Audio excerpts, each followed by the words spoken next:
बुद्धि और आत्मा पूर्व के विवरण में हमने ध्वनि और ध्वनि की शक्ति को एआई की क्रिया के माध्यम से समझने का प्रयास किया।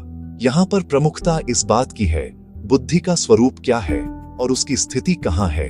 जब हम बुद्धि अर्थात इंटेलिजेंस की बात करते हैं तो इसमें दो शक्तियां स्वतः शामिल हो जाती हैं।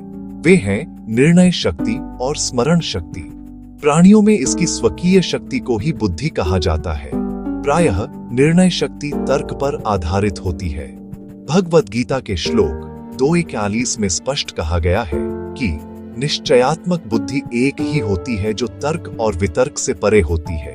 इसे ही विवेक का नाम दिया गया है। तात्पर्य यह है कि विवेक वह शक्ति है जो सृष्टि के समस्त विज्ञान से युक्त है, इसलिए तर्क से परे और निर्णयात्मक होता है। बुद्धि का अस्तित्व इसी कारण है। इस तरह बुद्धि के दो भेद हैं, विवेकहीन बुद्धि और विवेक युक्त बुद्धि। भगवान श्री कृष्ण विवेक युक्त को ही वास्तविक बुद्धि इंटेलिजेंस बताते हैं। निश्चय ही एआई में यह विवेक शक्ति नहीं होती, इसलिए उसे उपयोगकर्ता से प्रॉम्प्ट्स की जरूरत होती है और वह उतना ही कर सकता है जितना उसके नियंता सर्वर में संचित है। इसके विपरीत प्राणी की विवेक शक्ति को किसी सर्वर की जरूरत नहीं है। प्राणी की आत्मा स्वयं ही सर्वर है और एआई कृत्रिम है।